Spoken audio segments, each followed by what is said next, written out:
Are you kidding me? You think you can just throw us out like we're nothing? Keisha's voice echoed through the terminal, her hands trembling with frustration as she clutched Malik's tiny hand. The airline attendant, stone-faced and indifferent, barely glanced at her before turning away. "Your flight has been overbooked, ma'am. You'll have to wait for the next one." "Overbooked? You sold my seat. My son is tired and we paid for this."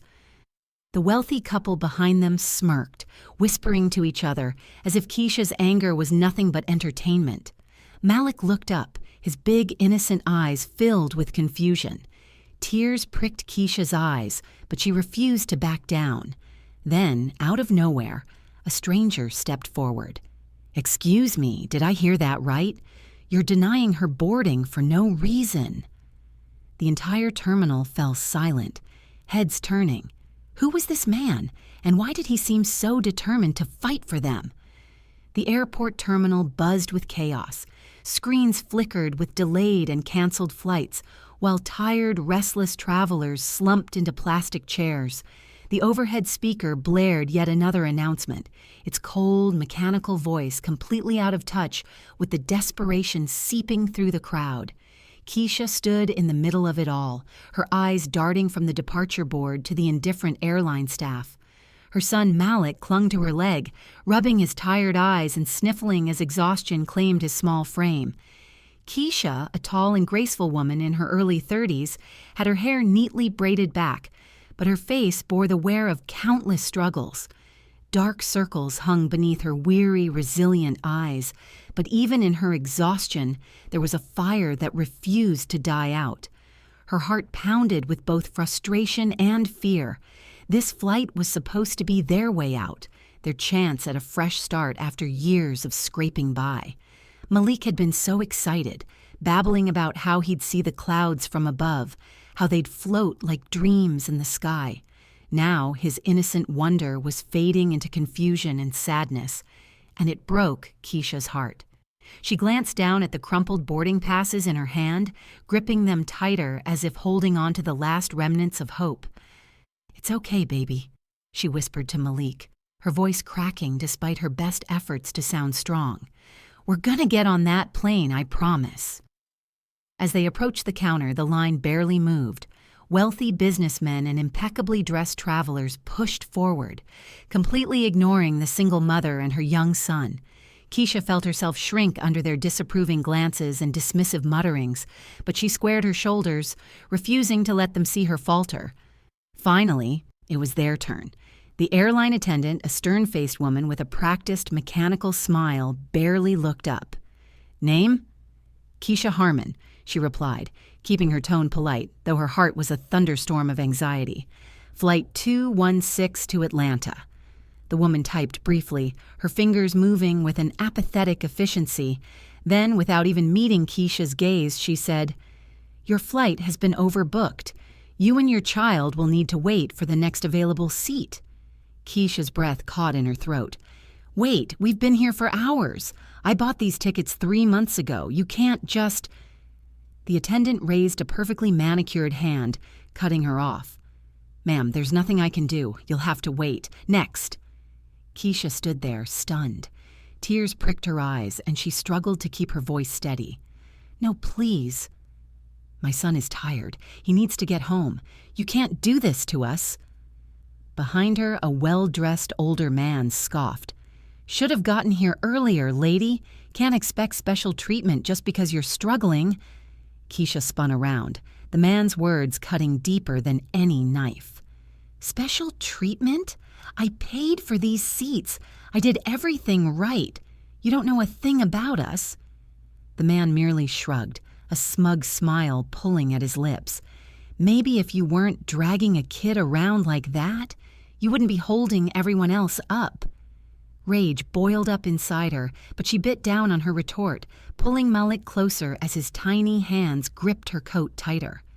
Malik looked up at her, his big eyes searching for reassurance. She knelt down, cupping his face and forcing a smile. "We'll be okay, sweetie. I promise. Mommy's gonna fix this." Malik nodded slowly, but the way his little lips trembled told her just how fragile his hope was. Keisha stood up, ready to fight her way through this mess, when suddenly a deep voice cut through the tension.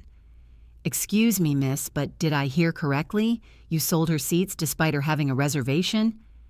A man stepped. The attendant hesitated, visibly unnerved by his commanding presence. "Sir, the flight was overbooked." "And you're telling me you just picked a single mother and her kid to kick off the plane? That's how you do things here?" The crowd started murmuring, whispers spreading like wildfire.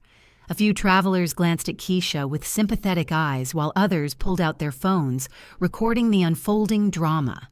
The man didn't relent. "I suggest you find a solution before this becomes a problem for your airline. Do you really want headlines saying you tossed a mother and child out for the sake of some rich jerk?" The attendant's composure cracked, and she hastily picked up the phone, mumbling something into the receiver. Keisha couldn't help the tears that spilled over, not from sadness, but from the overwhelming relief that someone, anyone, finally stood up for her and her son. Malik tugged at her coat, his small voice breaking through her daze. "Mommy, are we going home now?" She knelt down, wrapping him in a hug and whispering, "Yeah, baby, we're going home." As the stranger glanced down at her with a reassuring nod, Keisha couldn't help but feel a glimmer of hope reignite in her chest, because today, amidst the chaos and injustice, someone chose to fight for them. Keisha's hands trembled as she held Malik close, feeling his small body pressed against her chest. The noise around her was deafening. Angry voices, shuffling feet, and the endless crackle of announcements. Her heart pounded in her chest, almost drowning out the chaotic sounds of the terminal. She could feel eyes on her, judging, dismissing, daring her to fight back. The man who had stepped up to defend her, Darius, remained at her side, his jaw clenched and his eyes blazing with righteous fury. He was clearly not the kind of man to back down. The airline supervisor approached with a haughty air, clearly annoyed by the scene unfolding. "Sir," she addressed Darius, her tone as cold as ice, "if you do not step aside, I will have security remove you both from the premises." Darius folded his arms, his gaze locked on hers. "Oh, really? You're gonna kick out a man trying to make sure a mother and child get what they paid for? Go ahead, make that call. Let's see how that plays out when it goes viral." The supervisor hesitated, glancing at the crowd, realizing phones were pointed at her. Keisha couldn't help but feel a flicker of hope, but it was crushed when the supervisor coldly replied, "Rules are rules. You should know that better than anyone." Darius scoffed. "Rules? Or is it just the way you bend them for whoever's got the most money? Don't act like I don't see it. You give VIPs whatever they want and screw over everyone else. You think nobody notices?" The supervisor's face tightened, but she didn't back down. "Security!" she barked into her walkie-talkie. "Escalation at gate 16, possible disturbance." Keisha felt panic surge through her veins. She gripped Malik tighter, whispering to him to keep calm. Darius leaned toward her, his voice softer but firm. "Don't worry. I'm not letting them get away with this." A security officer arrived, tall, burly, and immediately taking the supervisor's side. "Sir, I need you to lower your voice and step away." Darius didn't budge. "Funny how fast you show up when she calls, but when it's a single mother getting screwed over, y'all are nowhere to be found." The officer stepped closer, trying to use his size to intimidate. "This is your last warning." Darius's hands curled into fists, but he forced himself to take a breath, calming the fire in his veins. "We're not leaving until she and her son are on that plane. You get that?" The crowd started to murmur, some siding with Darius, others casting wary glances. One woman shouted, "Leave them alone! This isn't right!" Another man chimed in, "She bought those tickets fair and square." Darius smirked at the supervisor, his eyes blazing. "See? People aren't as blind as you think. You can't just walk all over folks and expect nobody to fight back." The supervisor's confidence wavered, and she turned to the security officer. "Remove him," she demanded. Before the officer could grab Darius, Malik, barely understanding the tension but sensing his mother's fear, let out aloud, "Leave my mommy alone." His tiny voice cut through the noise, stopping everyone in their tracks. Keisha gasped, tears welling in her eyes as she knelt to comfort him. "Baby, it's okay. We're okay," she whispered, but her heart ached seeing his little hands shaking. Darius couldn't hide his own anger, his voice low but steady. "You happy now? Scaring a little kid just so you can save face? Real classy."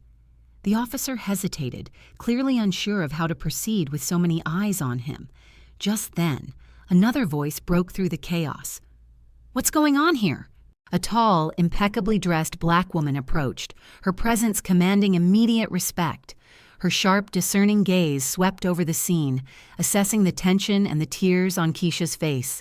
The supervisor stammered, "Ms. Thompson, Miss Thompson's eyes were cold as steel. "Are you telling me you were about to throw out a single mother and her child because of an overbooked flight?" The supervisor paled, clearly knowing her career was hanging by a thread. "It's policy. The flight—" Ms. Thompson cut her off with a raised hand. "Policy? Since when does policy include disrespecting paying customers and terrorizing a child?" She shot the officer a glare. "You can leave now. I'll handle this." The officer glanced at the supervisor, who nodded begrudgingly. He backed off, and Ms. Thompson stepped closer to Keisha, her voice immediately softer. "Ma'am, I'm so sorry for the way you've been treated. Please let me take care of this." Keisha nodded, barely holding back tears of gratitude. "Thank you," she whispered. Turning back to the supervisor, Ms. Thompson's tone hardened. "You're relieved of your duties for the day. Report to HR immediately." The supervisor's face fell, but she didn't dare argue, shuffling away in shame. Ms. Thompson then gestured to an attendant. "Get them on the next flight, first class. Make sure they're comfortable and looked after." The attendant nodded hastily, immediately arranging it. Darius shot Ms. Thompson a grateful smile. "You didn't have to do that." She nodded knowingly. "People like her forget why they're in this job. I won't stand for that." Turning to Keisha, she added, "You deserve better. I'm just sorry you had to go through this." Keisha managed a shaky smile, holding Malik close as relief flooded her system. The whispers in the crowd had shifted, no longer judging her but supporting her. A few even applauded softly as Ms. Thompson walked away, restoring order and respect to the chaotic terminal. As Keisha and Malik were escorted to their seats, Darius gave her a nod. "Told you I wasn't going to let them walk all over you." She smiled back, wiping her tears. "I don't even know how to thank you." He shrugged, a gentle smile breaking through his hardened expression. "Sometimes all it takes is standing up. You did that. I just made sure they listened." As the plane took off, Keisha couldn't help but feel a warmth in her chest, knowing that despite everything, kindness and courage had triumphed over cruelty. As the plane took off, Keisha leaned back in her seat, finally able to breathe freely. Malik was asleep, his little head resting on her shoulder, still clutching her hand. Tears pooled in her eyes, but this time they weren't from fear or helplessness. They were from gratitude. She glanced over at Darius, seated just a few rows ahead, giving her a reassuring nod before looking out the window. In that moment, Keisha couldn't help but reflect on everything that had happened. Life wasn't fair.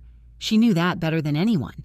But sometimes, just sometimes, someone would stand up for what was right. Someone like Darius. Someone like Ms. Thompson. She realized then that strength didn't just come from fighting battles alone. It also came from accepting help when it was offered. Malik stirred, his little fingers tightening around hers. She kissed his forehead gently, whispering, "We did it, baby. We're okay." The cabin lights dimmed, and a soft hum filled the air, wrapping her in a rare sense of peace. Darius walked down the aisle, stopping by her seat. "You good?" he asked quietly, his tone softer than she'd heard before. She nodded, her eyes still glistening with unshed tears. "I don't know how to thank you," she said, voice trembling. He gave a small smile. "You don't owe me anything. Sometimes people just need to know they're not alone. That's all." Keisha hesitated, wanting to say more but feeling overwhelmed by emotion. I didn't think anyone would care. Usually, people just look the other way." Darius shrugged. "People are scared to rock the boat, but if we don't stand up for each other, then what's the point? Let them think I'm loud or angry. I'd rather be that than a coward." She smiled softly, understanding the depth behind his words. "You didn't just stand up for me. You showed Malik that kindness still exists. You showed him that we matter." Darius looked away briefly, swallowing hard. "Yeah, well, sometimes it just takes one person to remind the world what's right. You keep doing your thing. Be strong for him. That's what matters." He gave her a final nod before returning to his seat, leaving Keisha with a renewed sense of hope. People like him, people who didn't back down when it mattered, made the world a better place. The flight attendants moved quietly through the aisle, offering drinks and snacks, but Keisha barely noticed. Her mind was too full of emotions, fear, relief, gratitude, all colliding at once. It wasn't just about the flight or the confrontation. It was about realizing that standing up for yourself didn't make you weak. It made you human. And when you couldn't stand alone, sometimes fate would send someone to stand with you. As the city lights glittered far below, Keisha whispered a quiet prayer of thanks, not just for Darius, but for every stranger in the terminal who had spoken up, for Ms. Thompson who didn't look the other way, and for every moment that reminded her she was strong enough to fight for what was right. If this story moved you, don't forget to hit the like button and subscribe for more powerful stories just like this. What did this story teach you about standing up for yourself and others? Share your thoughts in the comments below. Got a story that inspired you? Let us know. Your voice matters here.